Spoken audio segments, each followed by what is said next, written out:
Welcome, food travelers. I'm Simon. And I'm Micah.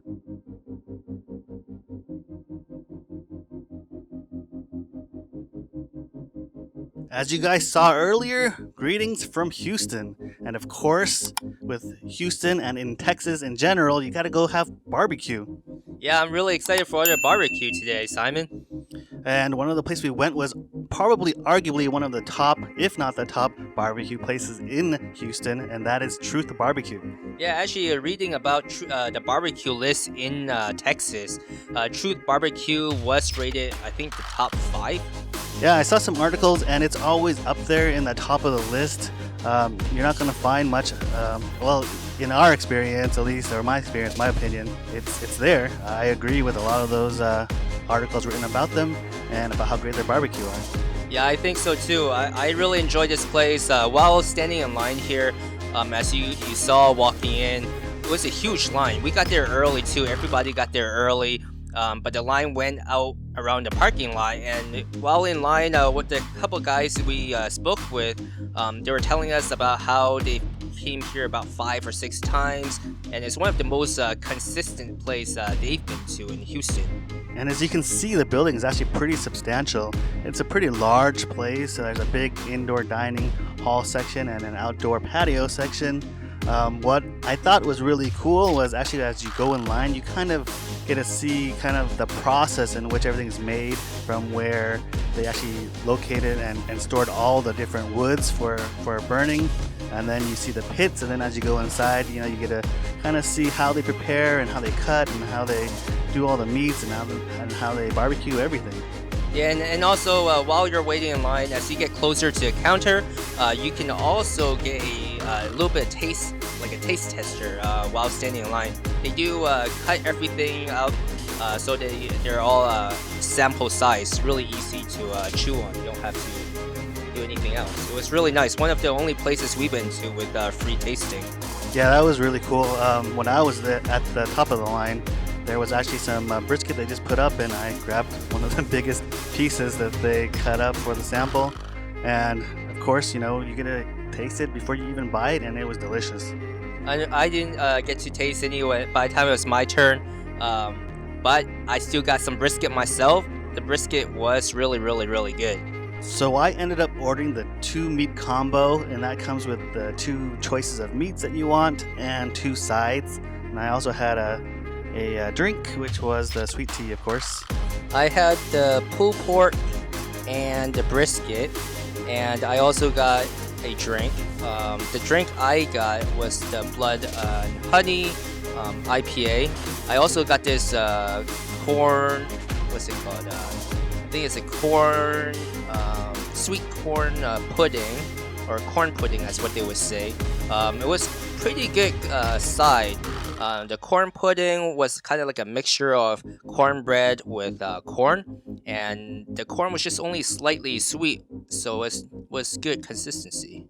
And for my combo, I had the pork ribs and the brisket, and the 2 sides that came with was the Brussel Sprouts, which they are pretty famous for, and coleslaw, which I always usually get because it helps to kind of cut down on that savory of the barbecue and kind of helps balance out the whole entire meal. Yeah, I really, really enjoyed this brisket, as I said earlier in the video. The brisket is really, really moist. I think the way they cut it is done really, really well. If you ever watch how to prepare a brisket or how brisket is made, the cutting of the brisket is probably one of the most important part. I agree. It's one of the best briskets I've had. It's one of those things where you describe it melting in your mouth, and that's exactly what it is, because you put it in and it's just so soft and tender.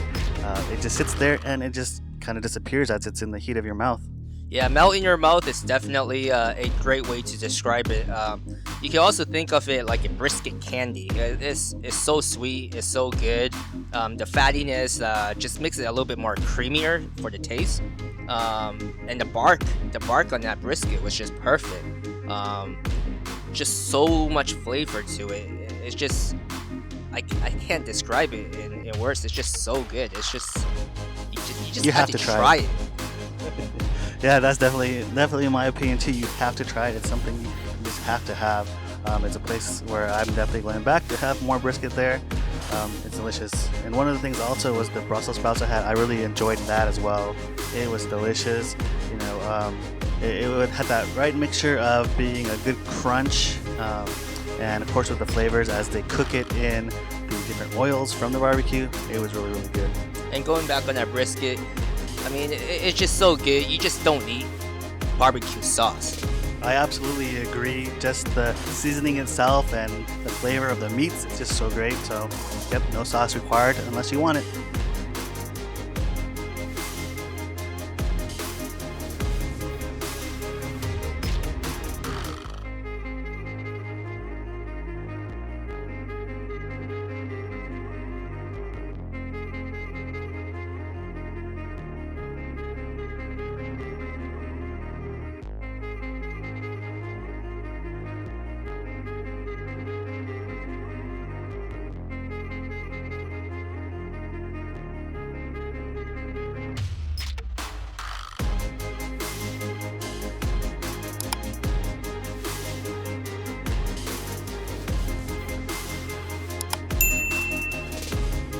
And after that delicious lunch, we headed over to check out the Battleship. Yeah, this is a pretty cool place. Unfortunately, it was closed when we were there, but you do get to kind of walk around and take a look at this really, really cool battleship that was, I believe, used in the past World Wars. Yeah, this battleship was used in both World War I and World War II. It was known as the most powerful ship of its time. Yeah, I really wish we were able to go on, but unfortunately, I believe they're doing refurbishments to it, and for us, we're unlucky, and at that time, we could just look on the outside, but not be able to go on board and take a look on the inside. So while we were there walking around on the outside, checking out the ship, you can see that radar thing moving around. I don't know if it's actually working, but you do see it moving, so that was pretty cool to look at.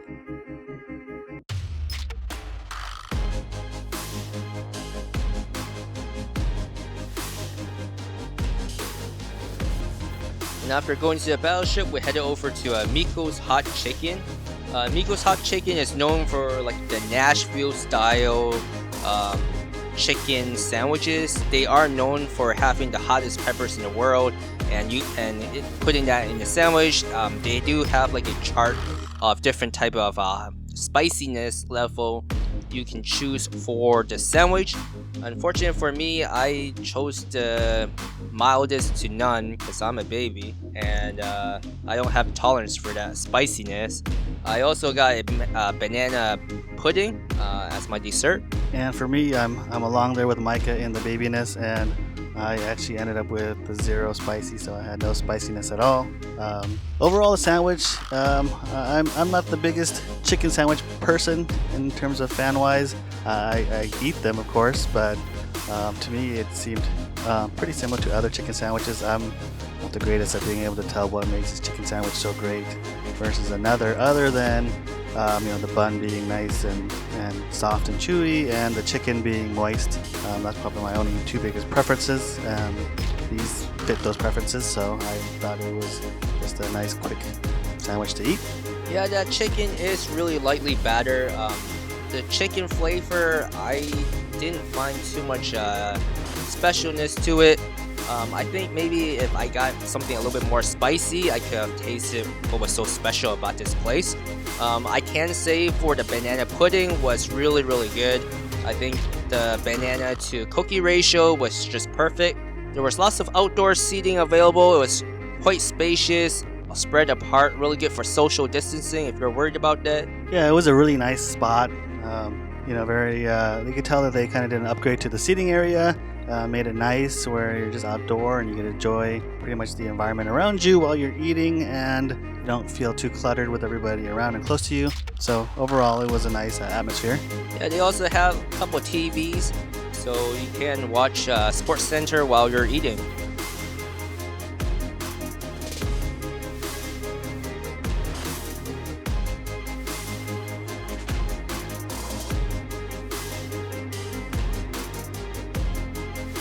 So after dinner, we headed over to the NASA Command Center.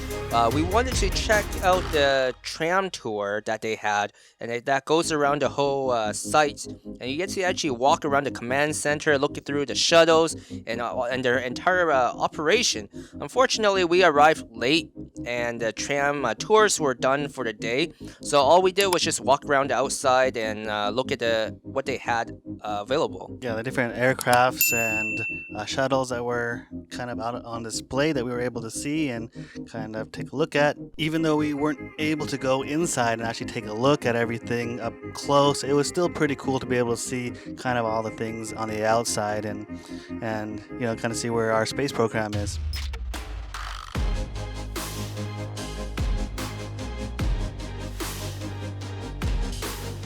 And here are our notables for our first day in Houston. For me, I actually picked the Brussels sprouts. I love the savory texture, the way that they cooked the Brussels sprouts in the oils from the barbecue. That added that extra little flavor. In addition to the crispiness of the Brussels sprouts, it was very delicious. I really loved this dish. And for my notable is the brisket. It got me wordless. There's no words to describe it. It's just so good. It was done so well. It was moist. It was fatty in all the right places. It's got a really nice smoke.